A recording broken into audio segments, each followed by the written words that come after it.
All right, it's 9 o'clock. It's a Wednesday morning. It's January 21st. I'm Pat Kreitlow up here on Lake Wissota. Thanks for joining us for another beautiful morning up north. Mark Jacob is standing by to join me in just a little bit here, talking about his new column for Stop the Presses, his newsletter. It's entitled Fascists Are at War with Journalism. Why aren't journalists at war with fascism? Something Mark and I discussed repeatedly on the radio show on Friday mornings. So we're going to talk to Mark live about this. And again, for folks who might be new at this, these are the same interviews that I typically do behind the scenes, but every so often do one live on the interwebs for y'all to see and to kind of keep me on my toes. So thanks for tuning in. Certainly other other interviews I have taped that I'm going to be writing up for Up North News coming up in the coming days here. Not the least of which was a video yesterday I put up reporting from Greenland about Donald Trump's new healthcare plan. And if you believe it's an actual healthcare plan, then you'll believe I was actually in Greenland, because that's how flimsy this plan was. There's the first gubernatorial forum among the 7 Democratic candidates tonight. Civic Media will be live streaming that on their YouTube page. And we have a piece of video up where I talked to both Mandela Barnes and Lieutenant Governor Sarah Rodriguez about the excitement of finally getting in a room and mixing it up. No more announcements, introductory videos and all that. Let's get those 7 candidates together. Dan Schaefer from the recombobulation area will be the moderator. And let's start talking about which one of them would be the right Democratic nominee to hold on to the governor's office. And then finally, there's also a story there that I did with the lieutenant governor based on our Monday interview about how maybe there were folks that thought, the original mission of ICE was to round up the worst of the worst and to protect America. It's actually Americans need to be protected against ICE. And that's why the lieutenant governor is proposing some restrictions on ICE activity in Wisconsin. Remember, you can get all the things I'm working on in our Sunday morning newsletter through Up North News. Head over to upnorthnewswi.com. You can also answer a question of the week that I will be talking about as well. And in today's history lesson, it's a big anniversary for disco, and happy birthday to any of you who are members of your local Kiwanis Club. All right, with that, let's turn to our guest, Mark Jacob. He's been a former editor at the Chicago Tribune, Chicago Sun-Times, and elsewhere. He has the Stop the Presses newsletter through Courier Newsroom, the parent company of Up North News. Sign up at stopthepresses.news. Mark, hello. How are you? I'm doing fine. Well, you and I both know it's not quite true, because as for the past hour, as I was running some errands, I tuned in on the radio to the President of the United States rambling incoherently, stumbling through lie after lie at the World Economic Forum Summit in Davos, Switzerland. And you're informing me he's still going. Yeah, he's still going as we speak. And it's been, like an hour and a half or something. And so there's this kind of insane energy that the man has, and I want to emphasize the insane part, because he truly is. I mean, this is just a giant embarrassment on the world stage. He's confused Iceland and Greenland, like 3 or 4 times. He keeps on saying, just really crazy stuff like, well, the U.S. saved you guys in World War II, and if it weren't for us, you'd all be speaking German. He's speaking from Davos, Switzerland, where the main language is German. It's amazing. I mean, it's just crazy stuff. And he's also also the level of just lies, just like flat out lies, is just, I kept on thinking to myself that these bigwigs at Davos, rich, powerful people he must think we're as stupid as his voters, because he keeps on saying stuff like, well, China, sells us these windmills, but they don't ever use them themselves. Well, if you look at the statistics, China is number 1 in the world in wind energy. And so he's not just lying a little bit. He's lying. It's a complete lie. And do you think the people at Davos know that? Of course they do. I think they're thinking, well, this guy's owns the most powerful military in the world. And and America is a big economic engine, so I guess we got to put up with listening to a raving lunatic for 2 hours. I keep expecting that Joe McCarthy moment where somebody says, at long last, sir, do you have no sense of decency? And I think part of the reason I was listening into the first part of the Davos remarks, which again, all of these global leaders are hearing this going, what a buffoon. And I half expected like somebody to stand up and go, Mr. President, we love your country, but you're full of shit. This is garbage. And please stop. And let's just start talking right now about, where you're wrong and how, Europe is going to stand up to you if need be. And I wish somebody had that kind of courage. Same goes for the newsrooms, and that takes us to your column, Fascists Are at War with Journalism. Why aren't journalists at war with fascism? You can find that at stopthepresses.news. And Mark, this is something I've thought from the very beginning, that being pro-democracy is not a partisan position to take. And why aren't more journalists taking seriously the real threat to democracy? Because if you get rid of democracy, you get rid of a free press. Well, right. And it's, and the free press is enshrined in the Constitution specifically. I mean, they say it says a free press. And so there's a special obligation for the news media, in our country to live up to that, to that privilege. And I don't mean that this means that you've got to like stand for everything, that the founding fathers believed in. Heck, they believed in slavery. So there's give and take there. But I do feel like journalists need to understand that their privilege, their ability to tell the truth will be endangered if they don't defend the democracy we have now, or that we're quickly losing. And the reason I gave 2 reasons in the newsletter for what I think is going on. And one is, there is some sincere principle going on here with the news media where people think, well, it's a marketplace of ideas. We just need to tell everyone what everyone said and calling balls and strikes. Right. And, and we need to let them just decide for themselves. Well, does that mean that you're going to report that the moon is made of green cheese? What you've got to be fact based to some extent. But that, Pat, is a principled view. I think horribly wrong, but principled. What's really worse is this whole corporate media thing where the people who run corporate media have decided that they need to shut up and just pretend that everything's normal so that they can keep on making money. And they're doing this kind of interesting triangulation where they have to tell the truth enough to where they don't lose all credibility and the advertisers, but they can't tell the truth so much that they tick off their right-wing viewers, and especially Donald Trump and his oligarch friends and all that. So they have to stay out of Trump's crosshairs by not telling the truth too bluntly, which is why you get all this kind of stuff about, well, he's testing the powers of the presidency. No, he's blowing through all the rules. And so when they keep on saying we're almost in trouble, well, we're not almost in trouble. We're in trouble. Mm-hmm. Very much in trouble. Mark Jacob is here. Stop the Presses newsletter at stopthepresses.news. And, there is that behavior by many newsrooms. And then, as you mentioned, there's the corporate capitulation and, CBS News, or what used to be CBS News, is the clearest example of that, complete with a new anchor for the CBS Evening News. And it was clear from the very beginning that this was a new era, and not in a good way. And it's an experiment that has not started off well for CBS News. And I just wonder, do they just ride this out as long as they can? Because, at this point, in for a dime, in for a dollar. Well, it's owned by the Ellisons, who are big, Trump fans. Mm-hmm. So, yeah, I frankly, this is another real problem with corporate media, is that the people who own these media organizations own a lot of other businesses too.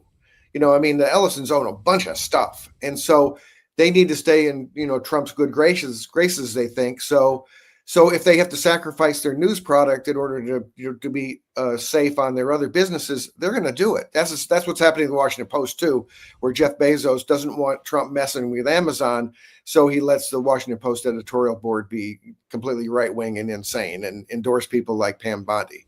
So that's that's a huge problem with CBS. They found this person, Bari Weiss, who is pretty much is very pro, kind of pro right wing, and especially pro Netanyahu in Israel, and that's super important to them. And so they've installed her, and she's just doing what she's acting like she's some sort of independent person who's not going along with the rest of the media, but really what she's doing is trying to protect the Trump administration from really harsh criticism. And she held a 60 Minutes episode for weeks because thinking that she was going to get comment from the Trump administration. She never got anyone on camera for that. So she doesn't really, she's always been an opinion person. She's never really dug in on investigative news. And so she doesn't really know how that works. And so she's making a lot of big, embarrassing mistakes.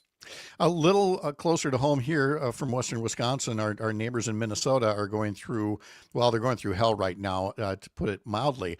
And then the most recent development, the one that really sticks out for me, as somebody who's been a journalist and been in politics, is this notion now that these grand jury subpoenas are being served on the governor of Minnesota and the mayor of Minneapolis. And again, not both sidesism, but the generic nature of the news coverage of it. I mean, Mark, I'm old enough to remember a time when those headlines wouldn't have been simply, Walls and Fryer serve subpoenas. Right. The headlines would have been bipartisan calls come for Trump's impeachment for abuse of a president's law enforcement policies or powers. This is exactly what that is. And yet it's not a 4-alarm fire. It's just another day when you can, start criminal investigations against governors and mayors. Yeah, well, this is kind of what I'm getting at as far as the way the corporate media is normalizing all these completely abnormal things that are happening, and normal people who, are not like news junkies can be forgiven for thinking that when they see a headline that says, that two Minnesota, the Minnesota officials, and more than two actually, that they are being subpoenaed, they can be forgiven for thinking that they must have done something wrong. What did they do wrong? There must be something there. Where there's smoke, there's fire. Well, there's no smoke. This is Trump. The Justice Department has clearly become an instrument of Trump's retaliation against his political enemies. Clearly. I mean, there's really no doubt about it. I mean, he went after, Letitia James. He's gone after James Comey. He's going after everyone he said he was going to go after. This is not, Pat, that's another thing. This is all happening in plain sight. This isn't like sneaky. Trump is saying that he's weaponizing government to attack his political enemies. So why can't the news media say that? That's the big mystery. I mean, because they had no problem saying it when they were accusing, the Biden administration of weaponizing the Justice Department. And now apparently that inoculates them for when they are the ones who are actually doing it. And if you call it out, it apparently sounds like, you're picking sides on this. Let's talk about Greenland for just a moment here in again, the sense that perhaps to a lesser degree, but it's still there of this whole, this is what President Trump wants and, how he says he's going to go get it. And it just makes me wonder, Mark, and I, nobody likes to make the comparisons to, what happened 9 decades ago, but the comparisons are there and screaming at us when, Adolf Hitler said, well, I just need a little bit of Czechoslovakia. Right. I mean, right. That's Venezuela. Yes. Lebensraum. We need living room. We need actually more space. Yeah, and the things I see, I've written history books, including one about World War II. And so, so this just smacks me in the face. And I guess I have a lack of patience for people who say, oh, you're only bringing up the Nazis for whenever you bring up the Nazis, that's a cheap argument. It's not a cheap argument. The thing about it is people who don't follow politics or history still know what happened then. And so it is a really helpful example of what happens when a country that's kind of founded in a somewhat democratic manner suddenly is subverted into being kind of a fascist dictatorship.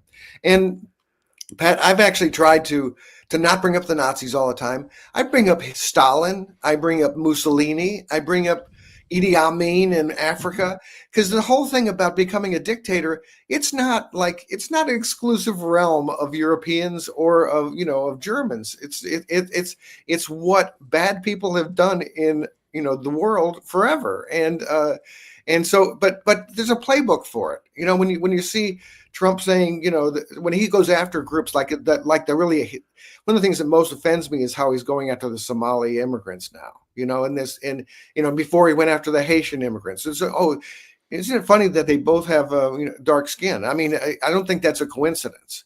I think he's doing. See, this is one of the things with the playbook for the Nazis was that they picked a minority group, demonized them, lied about them, and then systematically persecuted them and ultimately annihilated them. And so people understand that. And so when step one is picking a minority group and saying that they're garbage, which that's a direct quote, garbage, that means that he's starting on the road, on a very dark road. And we have the benefit of history. There's no point in history if you don't learn from it. So we have the benefit of history to understand that when you start picking on a marginalized minority group, bad things happen. And so, let's take that edge we have of actually seeing horrible things happen in the past and stopping them from happening in the future. And let's look at, the broader geopolitical implications. And I don't think that that's out of line for a newsroom to do is, look, I can speculate. I can speculate that, what Trump is doing, he knows it's going to break up the European alliance with the U.S. When that happens and Europe is essentially feeling on its own, how long after that until Vladimir Putin starts putting tanks on the border with Poland? Right. And again, we're not saying that's going to happen, but since it is a distinct possibility, why else would you be breaking up this union? Then I feel like we should be seeing more coverage of the long game on this, not just the ridiculousness of going up against Greenland. Right. Well, don't you think, and I actually said this a couple of years ago, but I think that Trump wants to divide the world in 3 or 4 parts. With the various dictators. He's I think perfectly fine with China having Asia. I think he wants Putin, if Putin can take Europe, fine with him, and he wants North and South America. He wants the Western Hemisphere. Yeah. They've said it, the Western Hemisphere. They've said it, and so so it's really just the thing with Venezuela. Let's just steal their oil. Yeah. That's part of what is a campaign of conquest on his part, which is. It's not the way that this country has been, since, for the last 100 years. And so why are we going back to that horrible thing, that might makes right thing? It's just so we have all the military so we can steal things is not really a great ideal for our country to be following. And I would like to read more in the media about that too, about the fact that he really does. I've always said that he doesn't view China's Xi as an enemy as much as a role model. And you see that, the Chinese, doing all this surveillance of people in their society. Well, Trump's trying to do the same damn thing. He's trying to get all the voting records. He's all this stuff in Minneapolis. They keep on taking pictures of people. And what are they doing with those pictures? They're loading them into databases. It's really frightening. And again, Pat, we've seen it happen elsewhere. It's not like the United States is unique in that way. Right. The United States is fascist playbook is scare people, make them fear people they shouldn't be fearing, demonize minority groups, invent enemies, and then make excuses for stealing other people's stuff. That's what's going on here. And I'm not saying that any of this was initiated to be a diversion, but it certainly worked out conveniently that we are not talking about the Epstein files and Donald Trump's role with that sexual predator. And Donald Trump late last week was able to release a healthcare plan for the first time in 10 years of promising. He put out a healthcare plan You didn't see any coverage of it, not just because of Greenland and everything else, but also it wasn't actually a plan.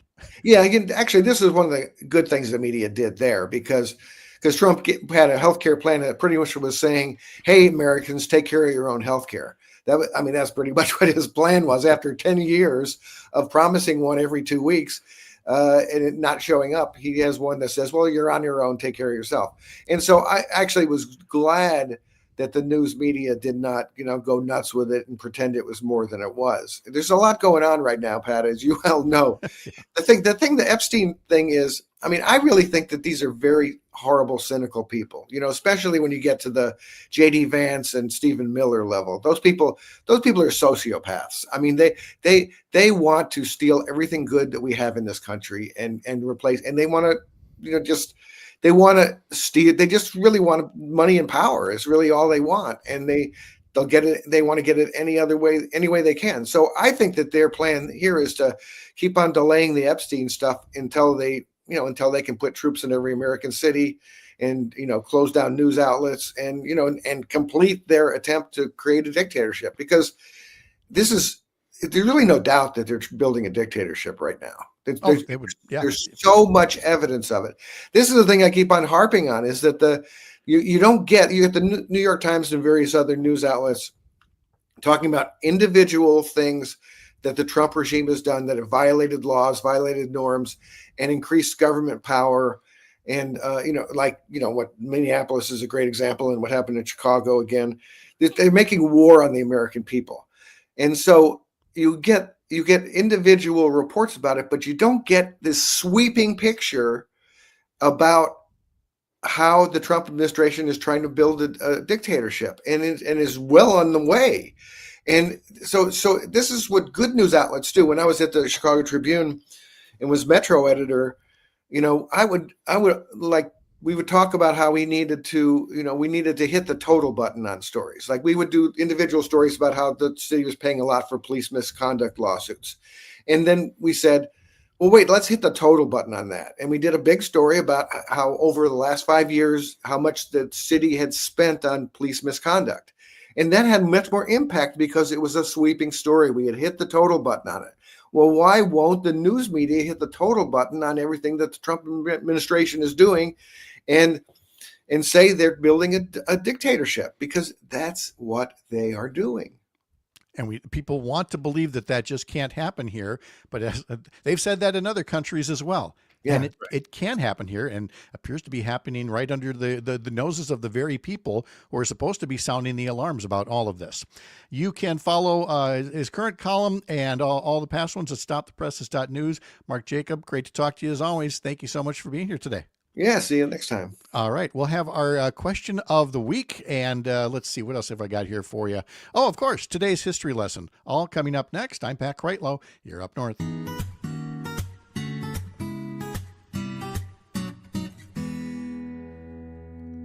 All right, there's our question of the week, is that at some point, this is all going to come to an end.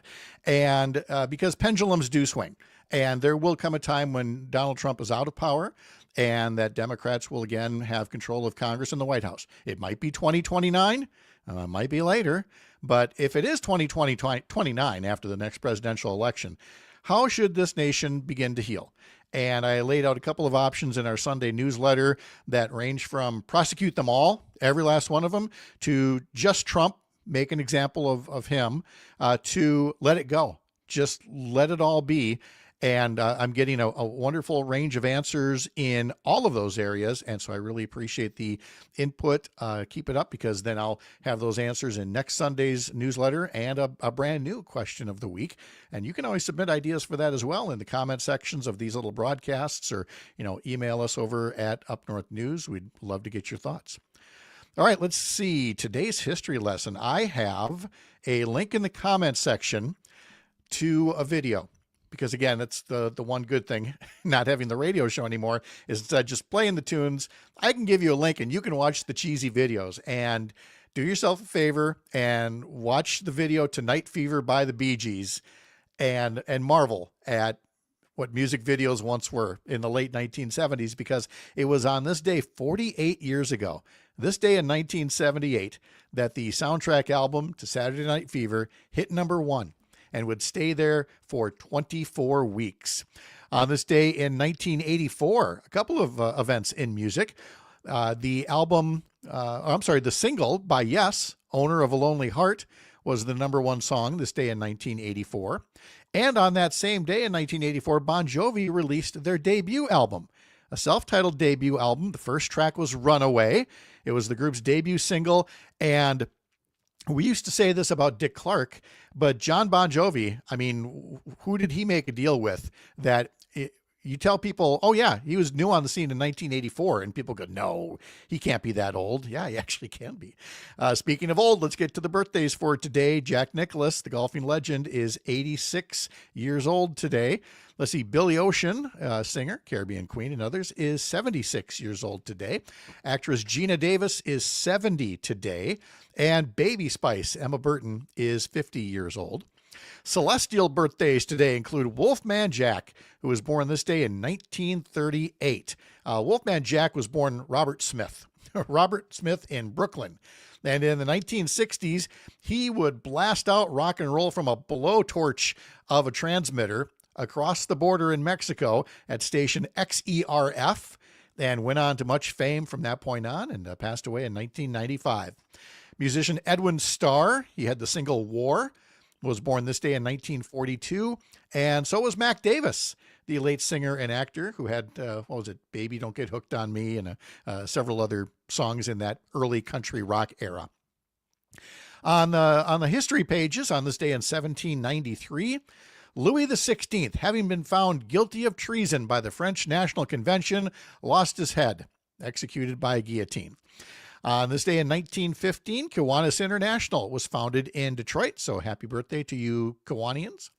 On this day in 1997, Newt Gingrich became the first ever Speaker of the House to be reprimanded for ethics violations on a very bipartisan vote, 395 to 28. Gingrich was accused of lying to investigators looking at his claim of tax-exempt status for a college course he was teaching that they say actually turned out to be dripping with partisan politics and attracting political cash from industry groups in exchange for including their talking points in his lectures. That's Newt Gingrich. We knew that about him prior to the Clinton impeachment. And once again, when you don't face adequate consequences, some of these folks take that as permission, and they just come right back on the scene. All right, I don't have a full calendar of events for you today. I am following an increasing number of plans being made for Friday. What started as a day of action in Minneapolis, people saying, let's just shut things down, don't go shopping.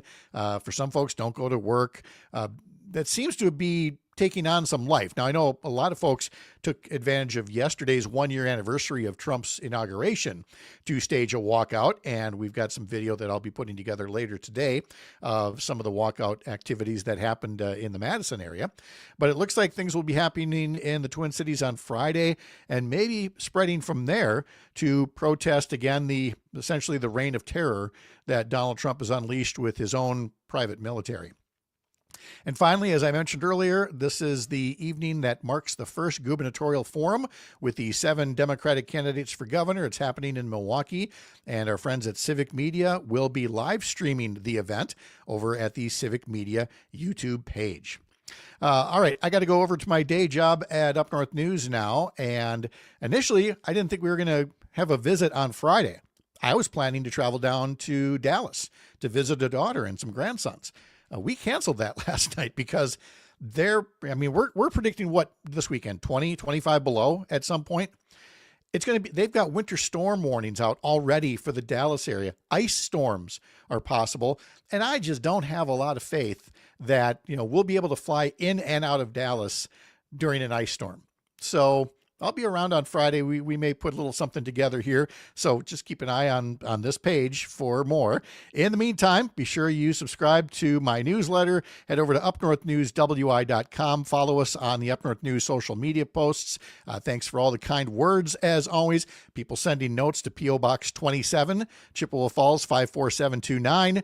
And thanks again for taking a little bit of time to get more information about Wisconsin and beyond so that you can feel empowered, not overwhelmed, when it comes to making our way forward in this new year. I'm Pat Kreitlow. We'll see you again soon for another beautiful morning up north.